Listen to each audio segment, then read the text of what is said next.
réaliser cette recette de plumade ibérique aux herbes avec un jus de sauge, je vais utiliser de la plumade ibérique, qui est un morceau de cochon ibérique, que je vais faire mariner avec un peu de moutarde à l'ancienne, du vinaigre, de l'huile d'olive, de l'ail, un peu de piment d'Espelette, de paprika ou piment doux et de la sauge.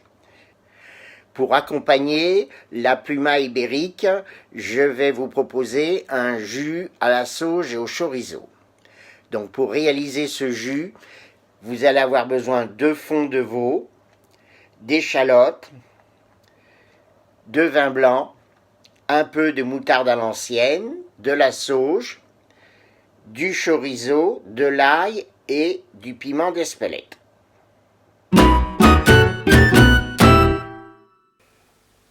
Donc dans un saladier, nous allons réaliser la marinade. Donc je vais mettre à peu près la valeur d'une dizaine de feuilles de sauge. La sauge, c'est une herbe qui est idéale pour le porc. On va mettre la valeur d'une gousse d'ail, le piment doux en poudre, donc c'est une sorte de paprika,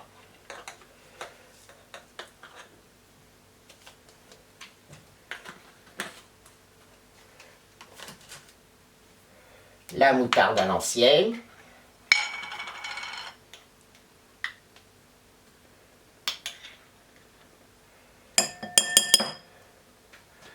les herbes.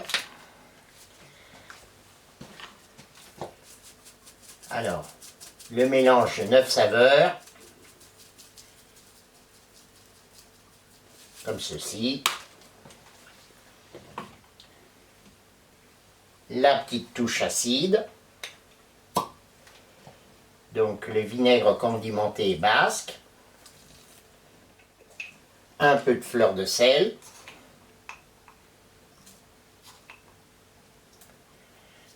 une bonne pincée, le piment d'Espelette,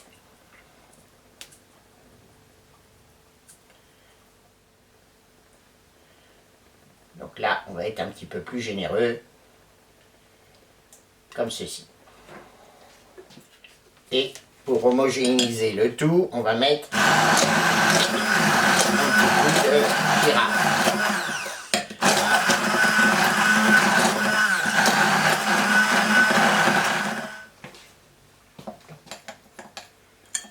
Voici notre marinade. Bon, elle est un peu épaisse.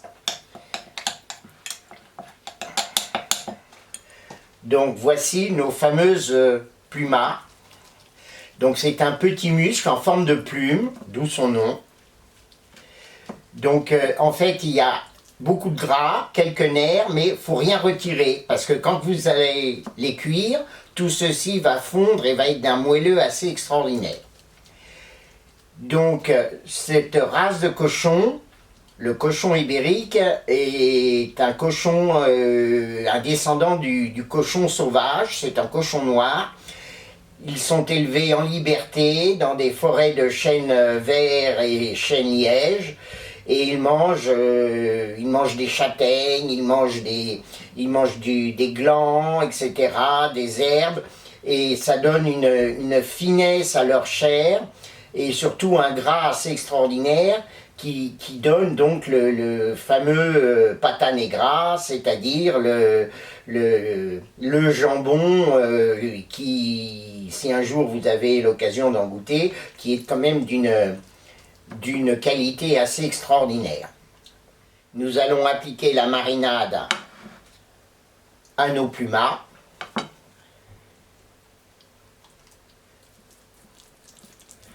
Donc là, on va être relativement généreux.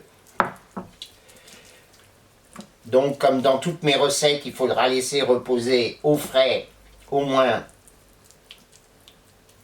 2 heures. L'idéal, c'est la nuit entière pour que les saveurs de la marinade pénètrent la chair.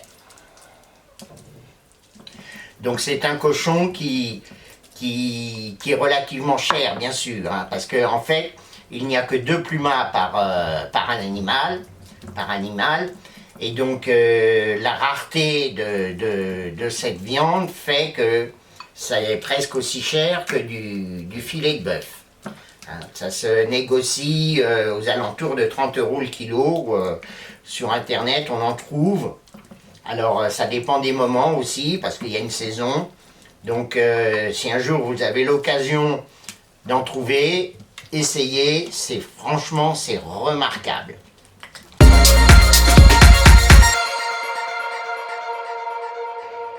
Pour accompagner votre plat, nous allons réaliser des pommes mana. Alors les pommes mana, ce sont des galettes de pommes de terre. Ici j'ai choisi de la charlotte, c'est-à-dire une pomme de terre à chair ferme, un petit peu de maïzena, du beurre fondu, de l'assaisonnement, sel, poivre et des herbes. En complément de cette garniture, on ajoutera quelques petites tomates à la provençale à la persillade, des petits poivrons grillés et des champignons grillés également. Donc pour réaliser nos pommes mana, nous allons avoir besoin de pommes de terre en fines rondelles. Donc j'ai choisi de la pomme de terre à chair ferme, charlotte. C'est inutile, si c'est des pommes de terre nouvelles, de les éplucher. En plus, tous les parfums de la pomme de terre sont souvent dans la peau. Donc moi je suis un adepte de ne pas éplucher les pommes de terre. Donc si vous trouvez des pommes de terre bio, c'est encore mieux. Donc on va les tailler à la mandoline. Donc on fait très attention de ne pas se couper. Vous voyez, ça fait des trondelles 1,5 mm. Alors, dans la vraie recette des pommes mana, il faut que ça soit un peu plus épais. Mais alors le souci, c'est qu'à la plancha, il vaut mieux quand même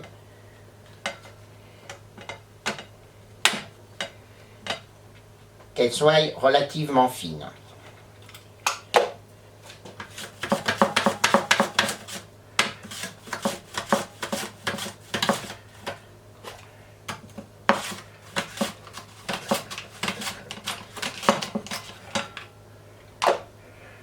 Donc vous les débarrassez au fur et à mesure dans un saladier.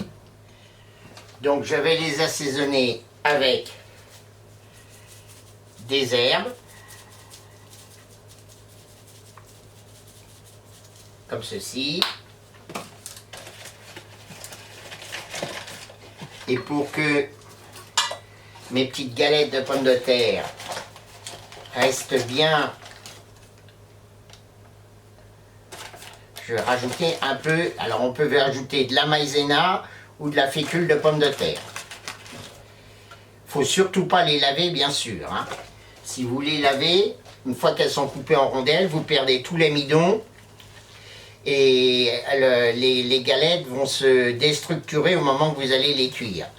Donc là, vous voyez, je profite, j'ai mis un peu de maïzena pour enrober les pommes de terre et pour renforcer l'adhésion de chaque rondelle entre les unes et les autres. On va remettre encore un petit peu d'herbe.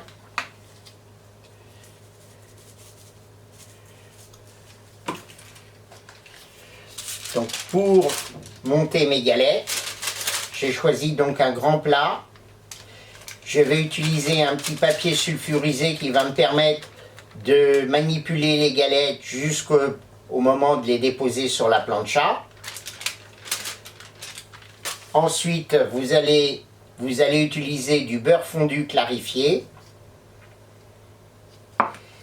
Et on va commencer le montage. Donc on commence, première opération, on beurre le fond du papier sulfurisé à l'emplacement de la galette.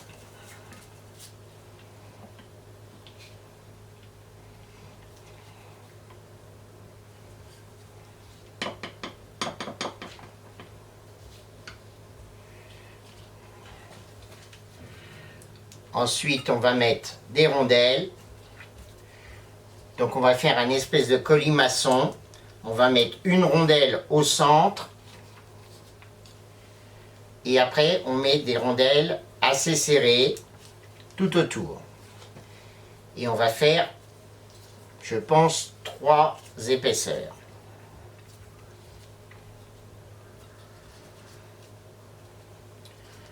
Voilà, quand on a fait un tour, on reprend le beurre fondu et on applique du beurre fondu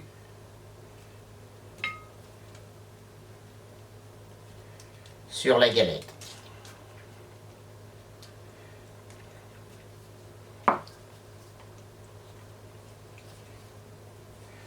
On en met une en centre et après on repart dans le sens contraire.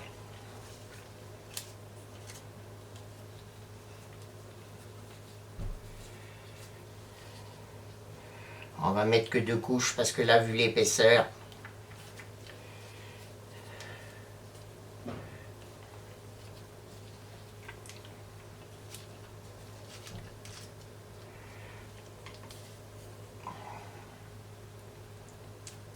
on n'oublie pas de beurrer.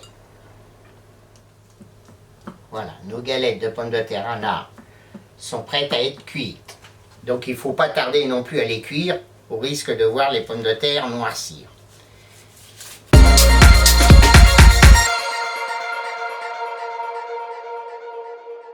Donc je huile ma plancha. Alors j'ai beaucoup beurré mes pommes de terre, donc je ne devrais pas avoir trop besoin de rajouter de la matière grasse. Donc tout simplement, on va poser et on va faire glisser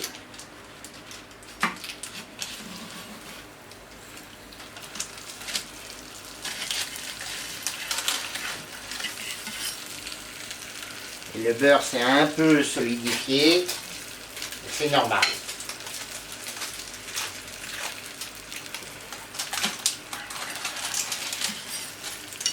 Voilà, donc vous avez vu le petit papier, ça vous aide quand même à manipuler au départ les pommes à nain. Donc là, on va laisser cuire tout doucement. On retournera à mi-cuisson et éventuellement on clochera pour aider à finir de cuire. Pendant ce temps-là, sur les bords, je vais cuire les petits poivrons.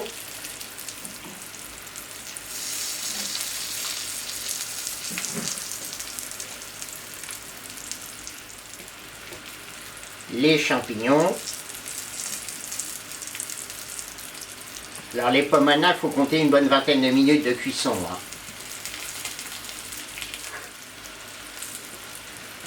Pendant ce temps-là, on va faire le jus à la sauge. Donc avec le beurre qui me restait des pommes de terre, je vais faire suer mes échalotes.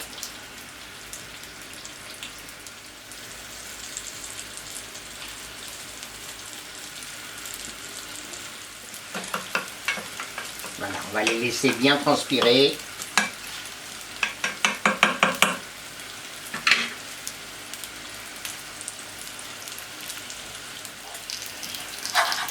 Donc notre jus, on va ajouter la sauge.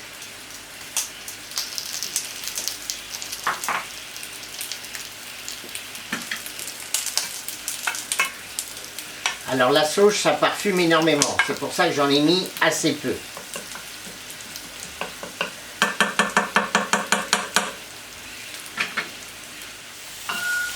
Donc on va déglacer,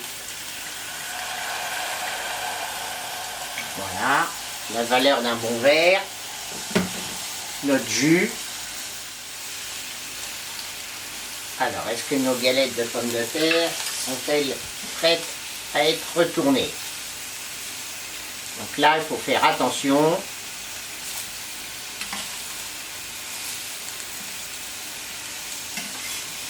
Alors voilà l'huile. Ça m'a l'air assez sympathique. Bon, ça manque un tout petit peu de cuisson. Donc là, on retire le cercle. Celle-là est plus épaisse, elle demandera certainement beaucoup plus de temps à cuire.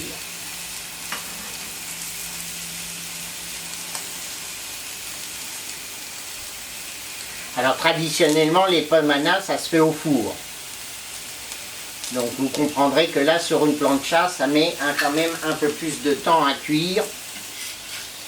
Alors il y a une petite astuce que vous pouvez faire, c'est de les cuire au four la veille, et puis de les réchauffer sur la plancha. Ça aussi, c'est tout à fait réalisable. Alors celle-ci, j'ai peur que 1, 2 et 3. Eh ben non, ça a raté. Donc là, pas de panique, on va essayer de reconstruire.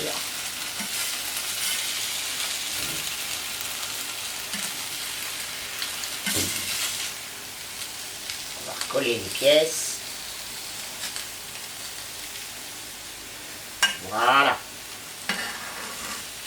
Le fait de mettre de la maïzena sur les pommes de terre, ça améliore l'adhésion des pommes de terre les unes aux autres. On pourrait utiliser également de la fécule, bien évidemment.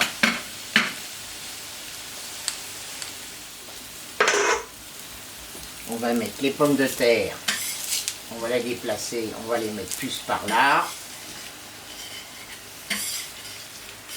Comme ceci. Le jus ici pour que ça aille un tout petit peu plus vite. Voilà.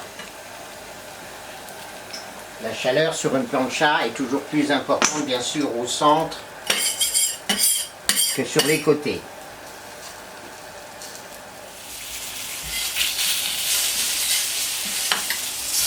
Je vais faire cuire de ce côté-là.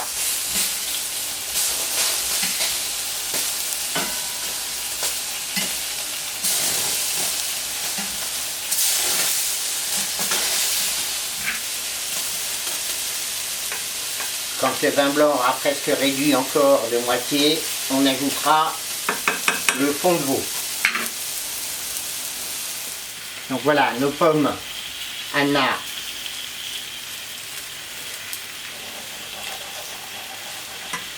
sont bientôt prêtes. On va ajouter le fond de veau pour faire le jus et la sauge.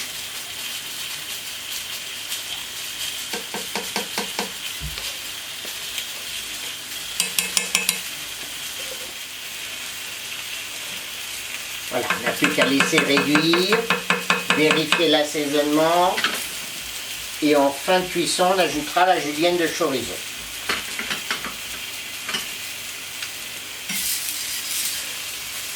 Donc nos galettes de pommes de terre manquent encore un petit peu de cuisson, je pense qu'une dizaine de minutes. Les tomates vont pas tarder, les champignons également, les petits poivrons, ils seront croquants mais c'est pas plus mal. J'ai préféré les laisser entiers. On va mettre la persillade sur les tomates.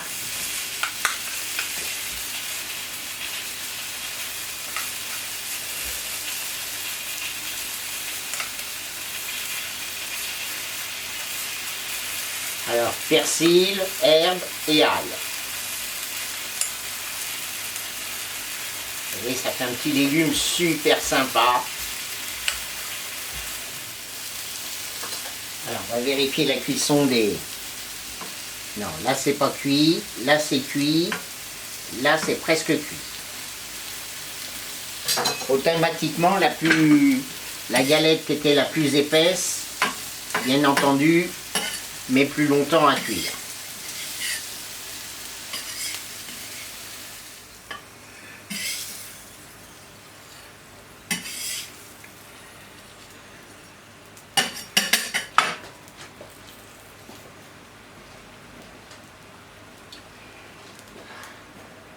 Voilà, le jus et la sauce réduit. Et maintenant, les petits poivrons. Voilà, allez, on va faire un peu le ménage. Les tomates, elles ont laissé un petit souvenir. Alors le scraper, vous avez vu, c'est bien, ça évite aussi de déglacer sans arrêt. En frottant un peu, vous retirez toutes toutes les souillures et toutes les sucres qui ont caramélisé sur la plancha. Là, on va remettre un tout petit peu d'huile, mais c'est pas trop nécessaire parce que la pluma est déjà relativement grasse.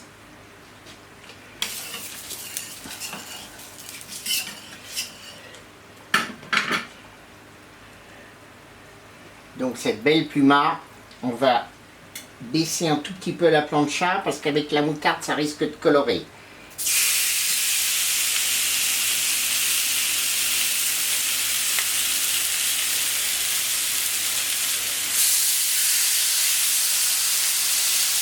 Voilà, la partie la plus épaisse.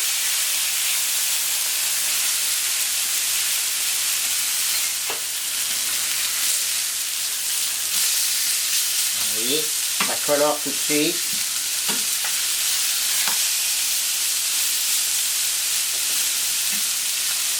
Alors les Espagnols, ils mangent la pluma plutôt saignante. Moi je vais la cuire un peu pour les Français, mais moi je l'aime comme les Espagnols.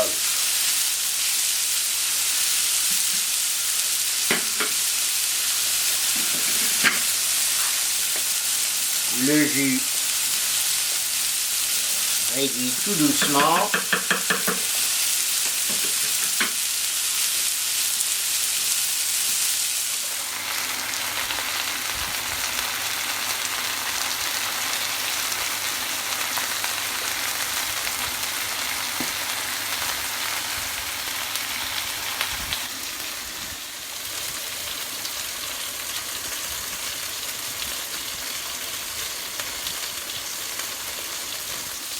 Je vais mettre la partie la plus épaisse sur la partie de la plancha la plus chaude. Donc il faut bien quand même compter un bon quart d'heure de cuisson.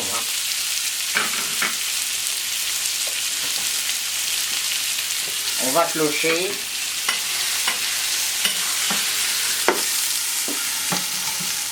Voilà, on va baisser un tout petit peu la plancha. Le jus là est en train de se terminer, on va ajouter le chorizo. Donc le chorizo que j'ai taillé en toute petite julienne. Alors c'est un chorizo qui vient du Pays Basque, qui est très très sec et qui est d'un parfum assez extraordinaire.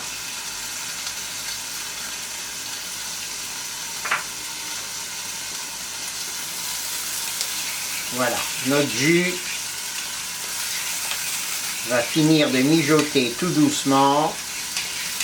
Le chorizo va infuser. Et le mariage de la sauge et du chorizo, je pense que c'est une très belle association.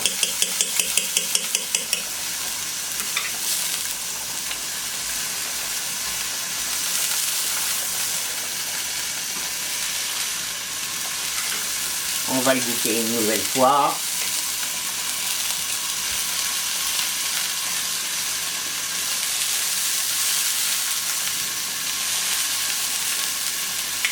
Ah, c'est extra, cette petite pointe d'acidité, la sauge, la liaison me semble très correcte.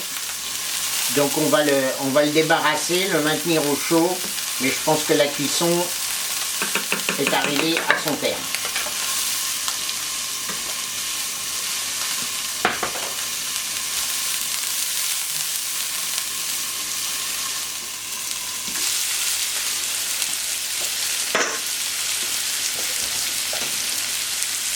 Nous allons vérifier la cuisson. Ah oui, là on est à plus de... Là c'est largement cuit. Là aussi.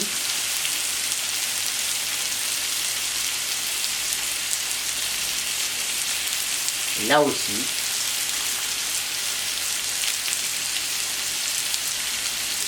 Un petit peu moins. Donc on va débarrasser les deux premières. Donc elles sont déjà à plus de 70 degrés. Donc pour du porc, c'est bien. bien dorée. Et on va laisser celle-là encore 3-4 minutes. Donc nous allons découper notre première pluma.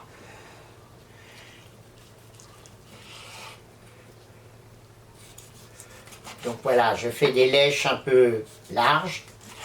Donc là je l'ai cuite à la française. Hein. Mais on voit quand même qu'elle est quand même encore un peu rosée.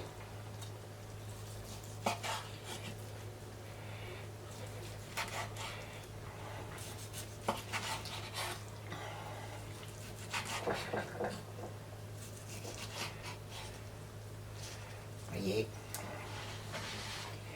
une belle cuisson.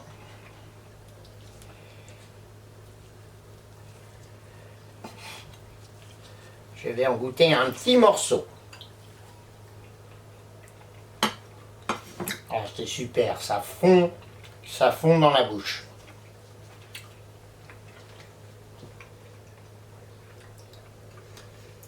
Voilà, la pluma selon Chef Founet.